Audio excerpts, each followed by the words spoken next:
Welcome to The Drummer and the Great Mountain, a podcast where we share effective tips and practices for working with adult ADD, ADHD in a natural, effective way without the use of medications. Each episode, join me, your host, Batman Saram, along with the author of The Drummer and the Great Mountain, Michael Joseph Ferguson. Join Michael and myself in an interactive discussion of sharing our stories as we journey together in transforming what can be the gift of being what we call hunter types. This podcast is intended to be your audio companion to the book written by Michael, who joins me each episode where we both will strive to foster dialogue, give you our personal insights, and share both of our experiences on this similar path that we are all on. Our intention and hope is that along with the book, this podcast gives you an additional perspective as you listen to us delve deeper into each chapter of the book to give you even more tools to go along with what it is that you are reading. Visit us at drummerandthegreatmountain.com to purchase the book and look for more tools, tips, and updates, as well as giving us feedback on this podcast. Join our growing global community of creative types, entrepreneurs, and out-of-the-box thinkers on our shared journey. Welcome to The Drummer and the Great Mountain podcast.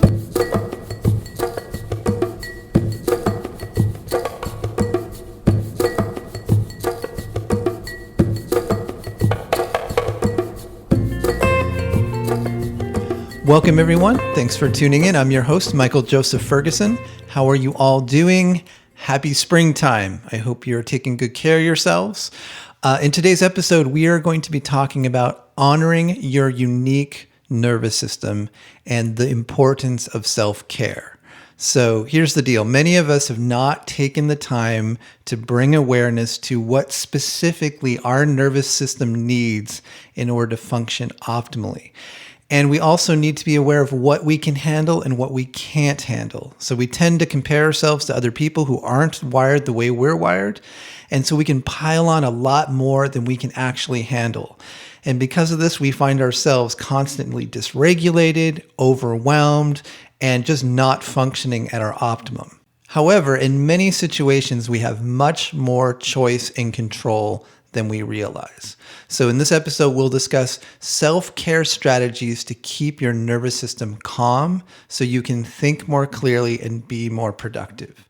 Okay, I've also created a free self-care worksheet. It's a PDF. You can download that at drummerandthegreatmountain.com/episode 98. I will also leave the link in the description of this episode. So that's something that can take some of these concepts that we're talking about today and then bring them into your day-to-day, your weekly, your monthly schedule. Okay, let's start by specifically defining the challenges. What are we talking about here?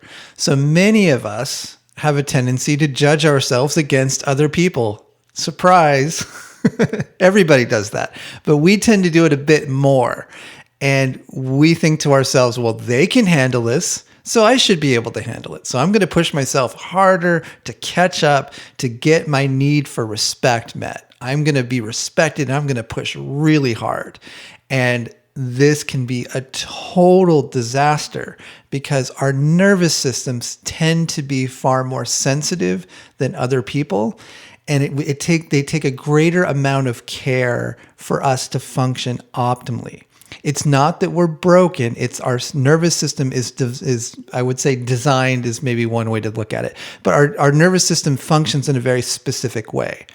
And if we're able to take care of ourselves, then we can get into those superpowers that we have in terms of creativity and out-of-the-box thinking, all of the things that we're really good at. If we are constantly stressed and overwhelmed, we're always playing catch-up.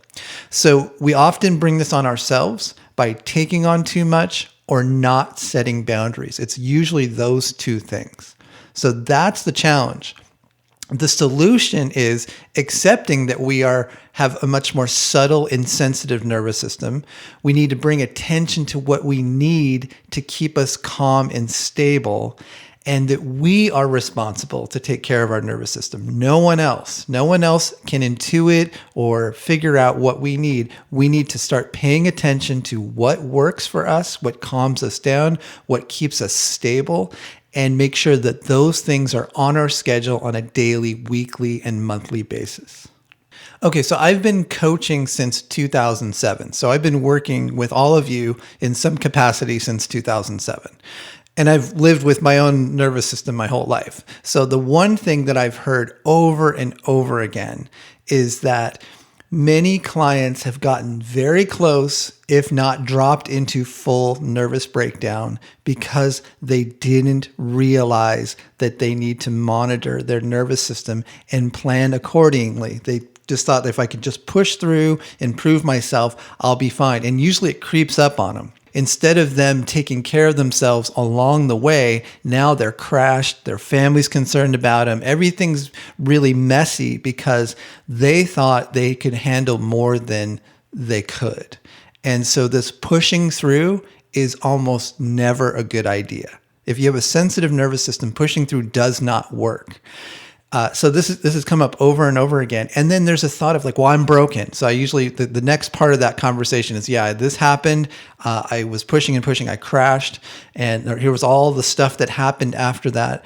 And I'm just broken. It's clearly like, I just need to figure out something else. And so part of it is just not accepting the fact that they're human, but they have a very specific nervous system. If you get to that place fully, deep down inside you go, okay, I am like this. This may not change. I may always be this sensitive, and that's okay. How do I work with it? If you can get to that place, you're smooth sailing, because then there's a lot you can do. If you still think, oh, you know what, if I could just push a little harder, you're going to crash. Eventually it's just going to catch up with you. And I've got the scars to prove this. I'm speaking from personal experience as well. So to start breaking this down a bit, it's important to recognize that our over-creative brain can overwhelm us. Our brains are idea-generating machines. We can often overwhelm ourselves with too many things that we want. And it's important for us to take stock of what is feasible to do and how much we can personally handle in a given day, a given week, a given month. And embracing our limitations and planning accordingly makes us far more effective, as well as far more respected by the people around us. So our brains can overwhelm us, but we can also overwhelm ourselves by people pleasing or saying yes to too many things. So that's all coming from us. It's all coming. We're making these decisions and we're setting things into motion by not setting boundaries, by saying yes to too many things. Again, we've talked about this many times on this podcast. And so because of that, if you don't catch those things and you're still taking care of yourself through self-care, you got to do both. You've got to manage your own creativity. You've got to manage what you're saying yes to, and then taking time to ask yourself, now, what else do I need to calm my nervous system, to keep myself level so I can be optimally functional as I go through my day-to-day life? So how do we do this? How do we tune ourselves into our nervous system so that we can find out what specifically it needs so that it can stay calm, well-rested, and not in a space of fight or flight, not in a space of overwhelm? How do we do that? It starts by slowing down. It starts by taking more time quietly tuning into yourselves, tuning into your body, and paying attention to what it needs. So your physical body is always in the present moment, as we've said many times on this podcast. It's always there in the present moment. And when we're out of our heads and into our physical bodies, we are able to tune into what our nervous system needs as well. So just taking that time in your schedule to do some physical movement, meditation, anything that brings you body awareness can be very helpful in tuning into what your nervous system needs. And it can be helpful to look back at your life and ask yourself, when were those times where you felt most stable, balanced, nourished, calm? What was going on? Take a moment and reflect back and just say, well, pick a time when you felt most alive, most connected to yourself. What was going on? What was the structure of your life at that time? Were you spending more time with friends? Were you exercising more? What was going on that gave you that sense of, I'm feeling really good? Now, for some of you who've been listening to this podcast, I hear from a lot of you saying, now is the time, because you've actually taken things from what we've talked about and it's really helped you get to that place. So if that's the case, then it's just a matter of continually stretching to like, what else can I do? How do I even make myself even more optimized so I really feel good waking up in the morning? I'm excited to start the day versus just feeling completely overwhelmed. So when you think back, again, ask yourself, what was going on? What were you doing? What kind of community support was there for you in terms of friends? What was your stress level? What was going on in terms of how much work you had to do? Some of you were functioning really well and getting a lot done, but maybe you were exercising more. Maybe there's other things that were going on that as you reflect back, go, oh, you know what? Those things were also there for me as well. And so if you're feeling more isolated, more like way more things on top of you right now, then that's a signal that, okay, you need to start saying no, start pulling back, start taking care of yourself physically and emotionally so that you can get back to a place where you felt, oh yeah, I feel much more alive. So the point is to think back or see if you can reference a point where you felt really good and then say, okay, how do I recreate that again? How do I get back to that?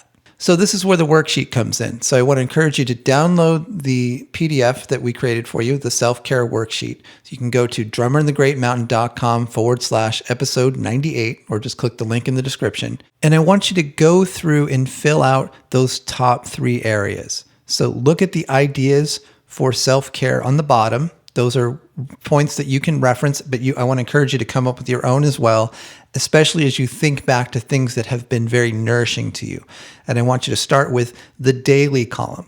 Fill that out. What are some things you can do on a daily basis that can calm your nervous system down? Then move on to weekly, and then move on to monthly. And monthly is rough. So it doesn't have to be exactly every single month, but just think of that as the longer term strategies for you to calm your nervous system.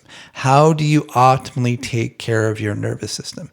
If you spend the time to do this, I predict your days are going to be far more effective. You're going to be far more functional, and there may be like an interim period where people around you are like, whoa, okay, wait. We're expecting you to just do things when we ask you to do them. And when you say no, this is kind of strange for us because we're not used to you saying no or setting a boundary. So don't be surprised if you start to set boundaries that people around you are a little taken aback, but don't let that throw you off. Keep pushing through. See where you can carve out those times for self-care, for yourself, and then give it, say, a week or 2 weeks, 3 weeks, and then look back and go, how did those weeks go? When I started to do these things, did it make a difference? And part of this is recognizing what you need. What does your specific nervous system need to calm itself down? It's going to be different than me and different than other people.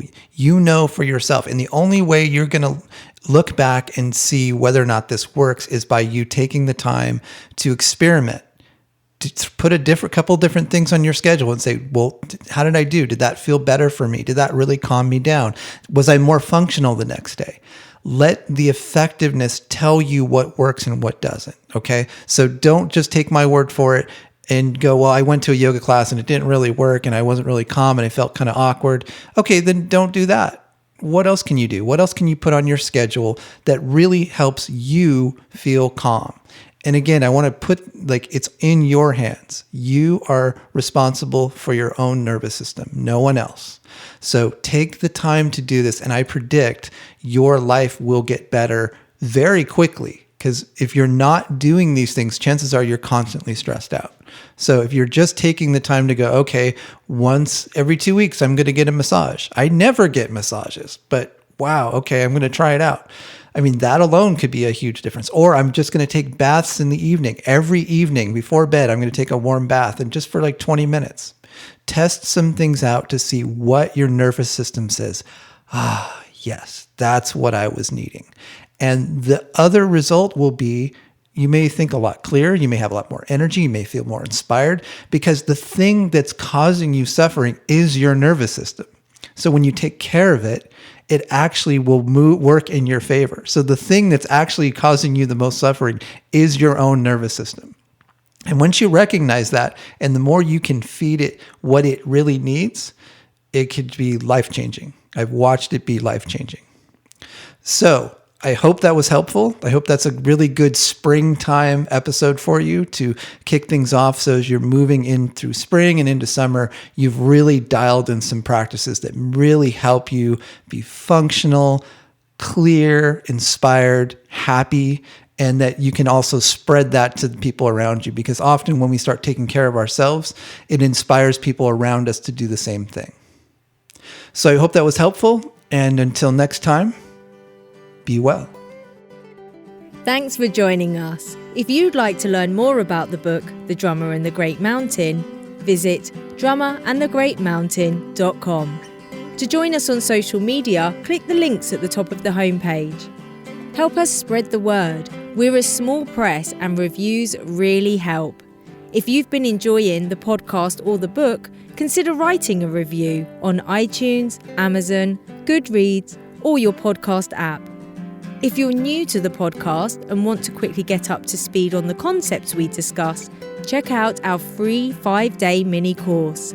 Visit drummerandthegreatmountain.com/mini course. If there's a topic you'd like us to cover on future episodes, we'd love to hear from you.